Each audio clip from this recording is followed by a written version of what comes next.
reencontro, né, com o Juventude, que está de volta à Série A, e com algumas possibilidades de mudanças. O Diego Palacios segue de fora ainda, então o lateral vai ser o Hugo, ele não foi nem relacionado, né, o equatoriano, e tem uma possibilidade de mudança no meio, seja com o ingresso, o retorno do volante Maicon, ou meio-campista Maicon, né, porque segundo o Antônio ele não é volante, que está recuperado, e aí ele entraria no lugar do Fausto Vera, que está tentando ser resgatado aí, né, pela comissão técnica alvinegra, mas não está conseguindo, né? O Maicon hoje eu acho que é titular absoluto. Eu gostaria de ver mais o Breno Bidon, mas simplesmente sacaram o menino para dar uma chance para o Fausto Vera, o que eu achei bem estranho. Acho que o Breno Bidon, na ausência do Maicon, ele deveria jogar. E agora o Maicon voltando, ele ocupa a sua função de titular ali ao lado do Ranieri no meio campo e do Rodrigo Garro.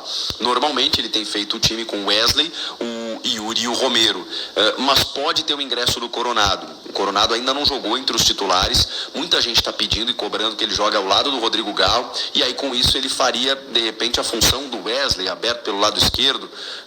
Eu não tiraria o Wesley, mas é uma possibilidade aventada, né, dele jogar no 4-4-2. Então, obviamente ele não jogaria lá no lugar do Wesley fazendo corredor, mas seriam dois volantes, né, o Ranieri e o Maicon, dois meio-campistas, Garro e Coronado, com dois atacantes, Yuri e Romero. Nesse sentido, um 4-4-2 mais equilibrado, mas aí o Antônio teria que mudar o sistema também, isso poderia acontecer. Acho muito difícil que ele mexa no sistema e na estrutura, então creio que Coronado para segundo tempo, Maicon pode sim retomar a condição de titular, o restante já conhecido, né, com o Félix Torres, o Gustavo Henrique, na direita o Fagner, na esquerda o Hugo, com o Cássio no gol. Essa deve ser a equipe do Corinthians para encarar o Juventude.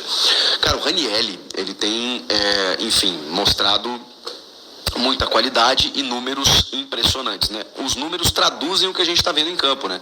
O Ranieri chegando, vestiu a camisa com uma facilidade, adaptou muito fácil e os números dele, pela galera do SofaScore, mostram isso, né? Olha só, ele é um jogador com mais duelos ganhos, mais desarmes feitos, mais interceptações e o que mais sofreu pênaltis nesse caso, nem apenas um, no time do Corinthians. Gente, são 106 duelos, são 32 desarmes e 20 interceptações. Ele lidera todos esses quesitos na equipe do Corinthians. E olha que ele não é zagueiro, enfim, não é do sistema defensivo, ele é um meio-campista. E ele lidera todos esses quesitos. Ele é o segundo jogador que mais sofreu faltas, 32. Segundo em mais cortes, 35. Segundo em duelos aéreos ganhos, 41. E em ações defensivas, 107. Esse é o Ranieri, camisa 14, que está assombrando, titular absoluto e não se machuca, né? Joga todos os jogos a pleno, com muita disposição, muita garra.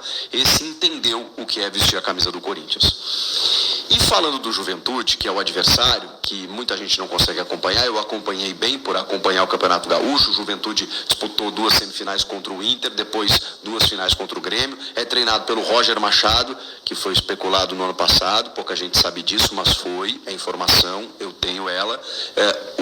O Duílio contatou o Roger com a repercussão negativa. Ele foi no Luxemburgo, mas o Roger poderia ter sido técnico do Corinthians no ano passado, vejam só. Ele ficou o ano inteiro sem trabalhar, voltou no Juventude sucedendo o Thiago Carpini. E fez um grande campeonato gaúcho, eliminou o Inter, chegou na final, perdeu para o Grêmio só o último jogo e começou empatando com o Criciúma esse Brasileirão, vai agora receber o Corinthians em casa. É um time muito físico, muito competitivo e muito difícil de superar.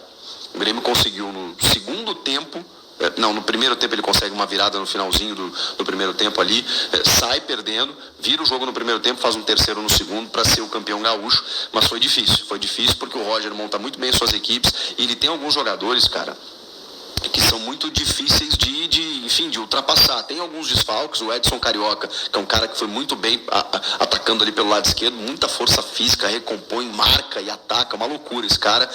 E o Gilberto, o Gibagol, né, que todo mundo conhece, que também acabou sofrendo uma lesão muscular de última hora. Então, a escalação deve ter o Gabriel Vasconcelos no gol, que fez um bom campeonato gaúcho, o João Lucas, aquele lateral que veio do Santos, o Rodrigo San, que a gente conhece muito bem aqui do interior de São Paulo, já jogou em várias equipes, muito forte fisicamente.